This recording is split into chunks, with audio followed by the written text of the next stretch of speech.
مساء الخير. عارفين مين ده؟ ده يبقى الواد ايدي كوهين. مين ايدي كوهين؟ اظن من اسمه باين يعني. صحفي اسرائيلي بس من المقربين قوي قوي قوي من النظام.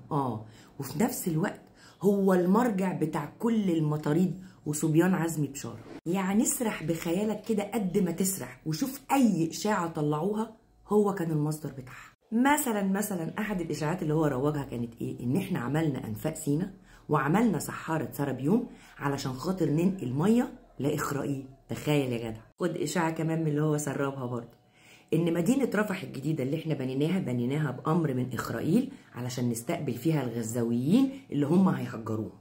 ومن ده كتير قوي يا اخويا، بس مش ده اللي انا جايه لك فيه. الولا ايدي كان حاضر جلسه نقاشيه في الكنيسه عندهم في اسرائيل، العنوان بتاعها ايه؟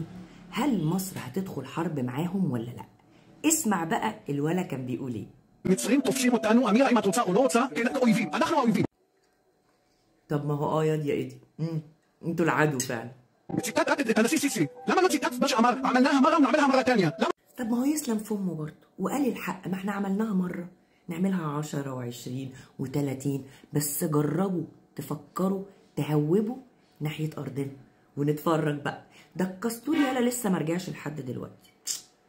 فكروا بقى المره الجايه عايزين نلبسكوا ايه. מצרים רואים בנו אויב. זה אחד. התקשורת המצרית רואה בנו الاحتلال, הכיבוש, الكيان, دولة الكيان, הישות.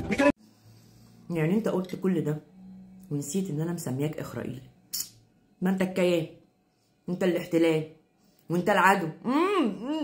وفجأة بكره عرب وזה בניגוד להסכמי קמפ דיוויד. הסתה יומיומית. ما تخلينيش اقول لك بقى كامب ديفيد دي تحطها فين.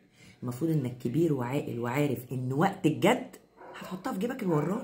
מצרים هي המדינה הכי אנטישמית בעולם הערבי. سامية دي تبقى خالتك يا حبيبي.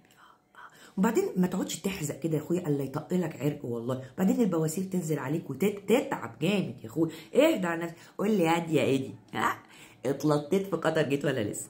اتلطيت ولا لسه؟ كلكم ملطوطين. يلا اسرح يلا اسرح خلاص. ده قلنا ده قول المصريين. والله العظيم 3. اتقل بقى لما تشوف فعلنا. هنبهرك هنبهرك. ويلا اطلع على خالتك سامية يلا، خليها تدهن لك سودو كريم ولا تحط لك اي مرهم تسلخات. وخف صياح يا بابا، خف صياح. صدعتنا مش كده؟